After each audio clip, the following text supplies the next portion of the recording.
y'all, it's Caitlin. So, I'm gonna start introducing all of my custom videos like this because that way the thumbnail will be the same. When you screw up your thumbnail that everyone's used to seeing from you, there's a better chance of people scrolling past it. So yeah, I'm gonna stop doing that. I'm gonna stop doing the unique thumbnails for my custom videos. So a lot of you may have already seen James Dieter unboxing the custom pop ride that I made for him, which is why I don't have it here to show you. Most of these videos will probably open up with me either showing, you know, the beginning pop or the end pop, one or the other. But I don't have either right now because it's in Illinois, but with James. But yeah, James told me back in December that he would really like to have a pop of himself made, and I was busy with stuff at the time and doing some other customs that I wanted to get done. And I also was just trying to find, you know, a ride that would work. He said he wanted a ride, and even if he hadn't said that, even if he had just said, I would really like to pop myself, I would have found a ride anyway, because I know that's his thing. He loves cars.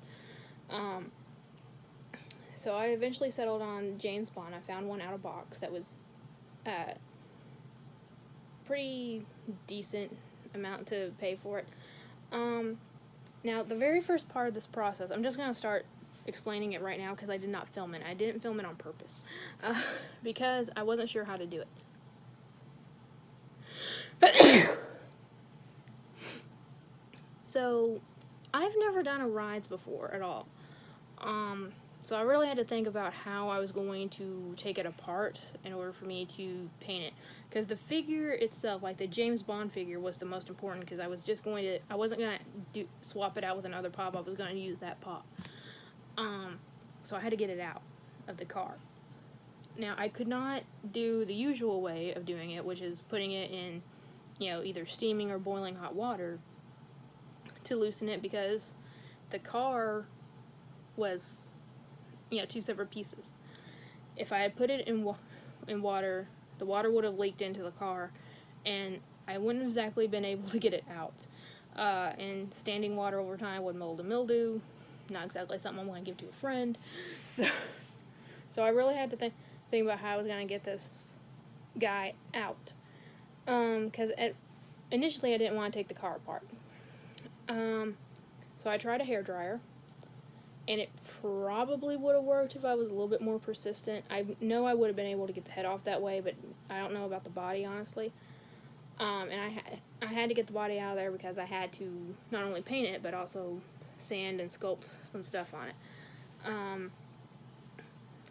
So I just decided to go ahead and unscrew the car to take it apart. So there were 6 screws, right? One in the front, the middle, and the back. The ones in the middle came out fine. They were really short, super easy to get out. The ones on either end, not the same story. Apparently those weren't meant to come out. They were made so they would not come out. You could loosen them, but you couldn't get them out. I learned that the hard way because I honestly got blisters. It's gone now, but I got blisters. This was several weeks ago. Got blisters on my hands from using the screwdriver so much to try and get them all out. I eventually got the back part loose enough that it came apart. You know, the seam came apart. The front part, no matter how long I worked on those screws, I could not get them out. Period. So I'm like, okay, I got the car halfway apart. If I go ahead and put it in water, I should be able to leave it, let it drain, or put the blow dryer to it and dry the inside of the car that way. So that's what I did. I put it in boiling water, and when I did that, it instantly snapped apart. So there wasn't any glue on the back end of the car, but there was on the front. I don't know why, but there was. So it came apart, and everything else came apart really, really easy after that. The head, the peg, or the head, the connector, the body, the arms, the seat, all of it came apart. I'll put a picture of it here because I did take a picture of it because I found this fascinating, honestly. Now, I think the car, if I wanted to, could have come apart again because I think the fender in the front came off from the way it looked inside. Luckily, I didn't need to do that. So, I'm pretty sure I started filming from the part where I started pacing it back together or putting it back together.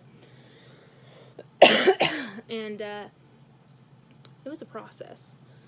It was a process. This whole thing, usually, you know, if I take a pop, put it in water, I'll have it apart, you know, in a matter of like minutes, if not seconds. This thing I worked on for about 2 hours, trying to figure out how to get it apart, what would be the best way to do it, and even how to put it back together again. And even then I had to improvise a lot. So yeah, it wasn't the easiest thing. So if any other customizer out there wants to tackle a ride, good luck to you. Good luck, unless it's just like a straight up paint where you can just paint as it is without having to remove anything. But yeah, so the rest of this video is going to be me voiceovering it. I have not done that yet, so let me go do it. So enjoy the rest of the video, guys. Okay guys, so I totally lied. I forgot that I already put the car back together before I started on the actual video. So the car, basically, the back half snapped together really easy again. I tightened the screws that were still in there. But the front half did not, and you'll see later what I had to do to get that together. But I did seal in all the edges with super glue, which is why it's slightly discolored, as you can see it there. But right now I am using my Dremel tool to pretty much just carve away all the details of James Bond's suit, because I just want, you know, James to be wearing a t-shirt. So you know what, instead of, I'm just gonna go with Jimmy. James is James Bond, Jimmy is James Deere, Jimmy Funko, just for the clarification for this video. So yeah, I used a small filing tip, as you can see right there. I did have to take it away for a little while to just readjust or just, yeah, pull off the fuzzies. Try to. It didn't take that long to do. If you have the right tool, and this is the lowest speed that this thing has, and it's carving through this plastic really, really easy. So if you have the right tool to do it, you can definitely carve down or shave down the plastic of a Funko Pop. So I did this again to smooth out the front of his shirt, the cuffs on the sleeves that's holding the steering wheel, and yeah, it honestly didn't take that long to do. And now I am taking a 2-part epoxy sculpt that I bought off of Amazon, and I'm just going to put this across the body just to smooth it out. It can be smoothed with water, and even if it's still lumpy by the time it fully cures, you can still sand it down with a nail file or a sander or anything like that. This stuff is really great to use because it's pretty much an air dry product, but it's nowhere near as crumbly as air dry clay can be. It pretty much just forms into a very hard plastic afterwards. I actually really love working with this stuff. And again, it's really easy to use. However, you do need to use gloves when working with this because it can cause skin irritation. And I've seen some customizers, you know, here on YouTube, like Nerdy Crafter, say use a mask. There's no warning about wearing a mask on the product label. It just says wear the gloves to protect yourself. And I personally have never gotten like any headaches or anything from it. That's me pulling more fuzzies off the thing that was left by the sander with the pliers.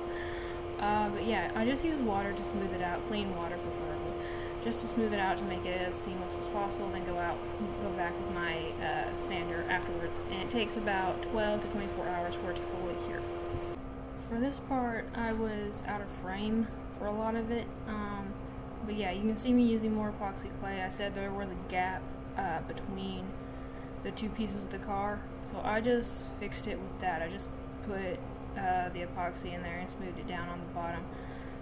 You can tell if you look really closely, you know, at it, but other than that, you know, not really. So it still works good. I think it's as seamless as it can be for this project. So it's the only other way I could think of, because that was not going back together. I don't know what Funko does with this thing, but it was not going to go back together. So I just used the epoxy to fix it. I also thought that since I was having to add a beard to the pop, that it would have to be elevated in order for everything to be seen. So I ended up just making like a little hill, I guess, with the epoxy on the bottom of the seat. Towards the end I realized it didn't really need to be there, but I didn't bother taking it off either. I could have. And I do kind of regret that, and I'll say why, or you probably already know if you've watched James' video. But, yeah, I went ahead and did it anyway.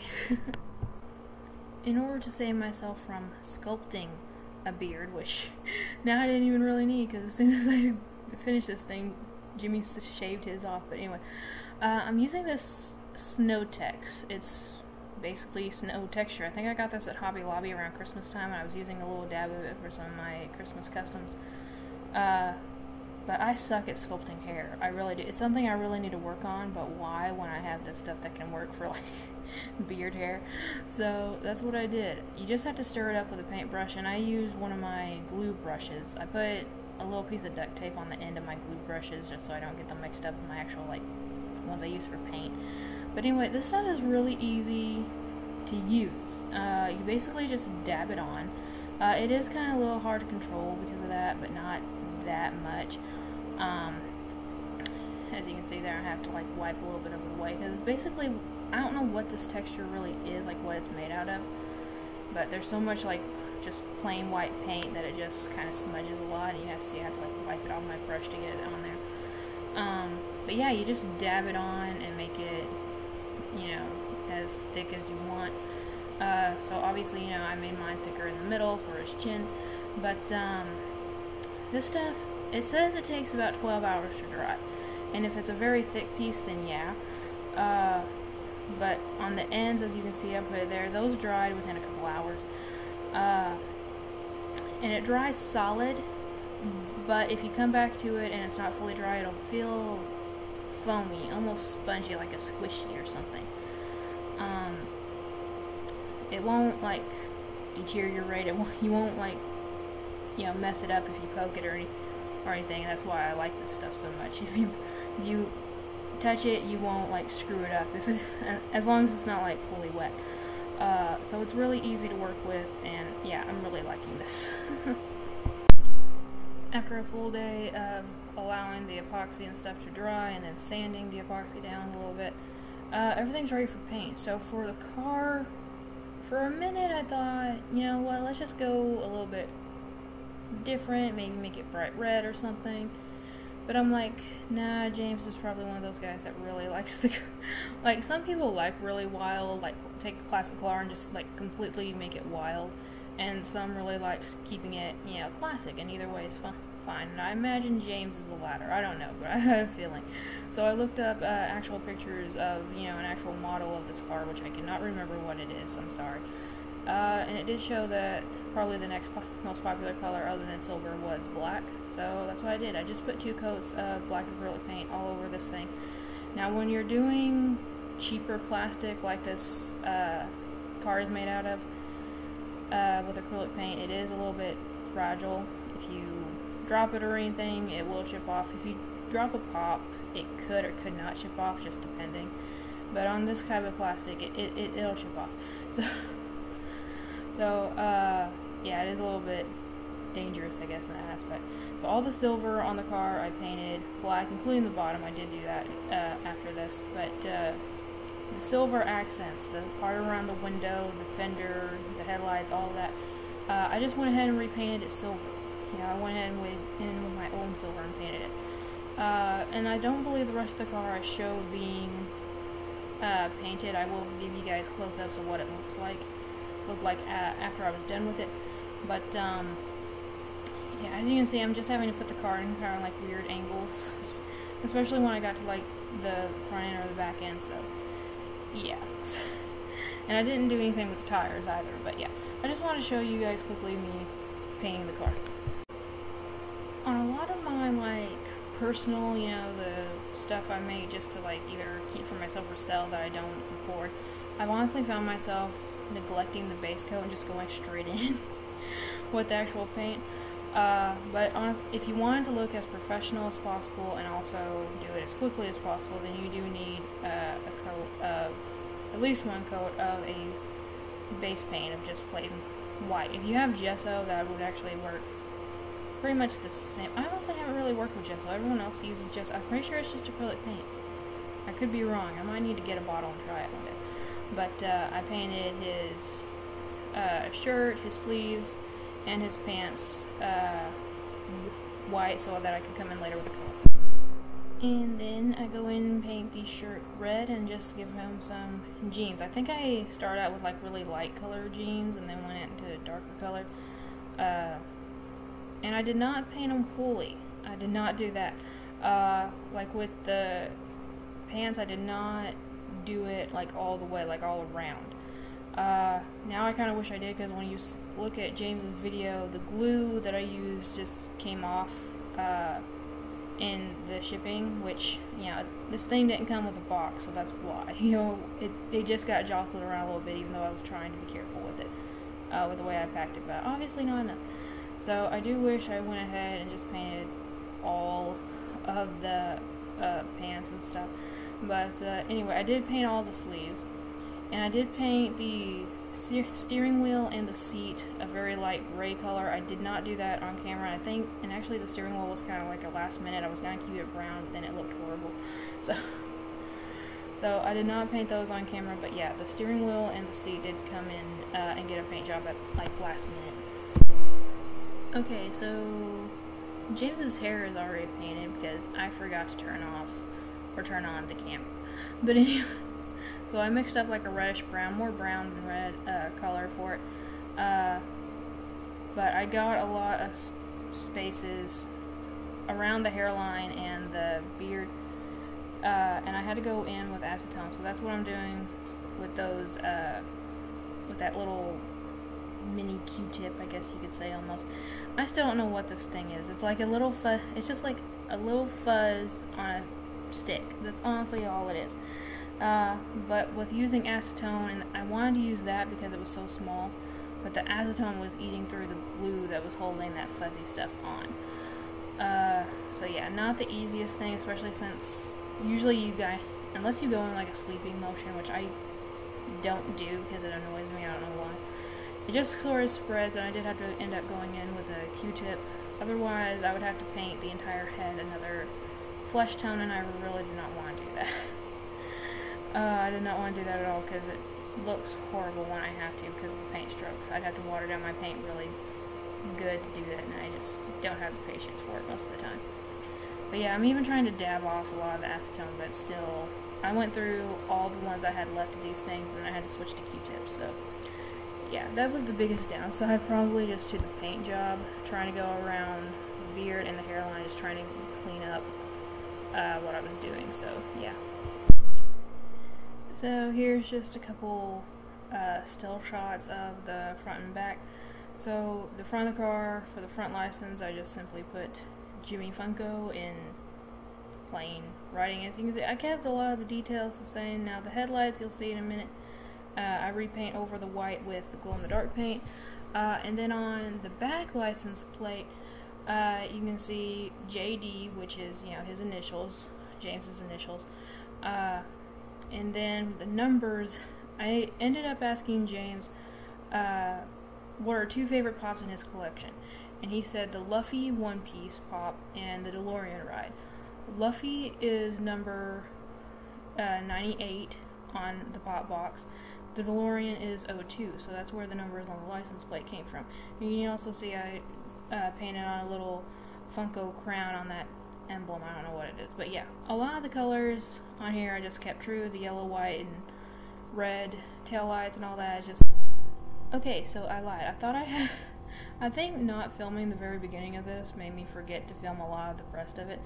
But basically, like I said, I did repaint the steering wheel and the seat a light gray, and yeah, I super glued everything together.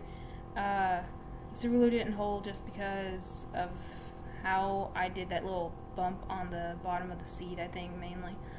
If I just left it the way it was, I think you still could have seen everything and it would have been more secure, but oh well, and I do wish I painted it better because of it fell out, but oh well, what can I do?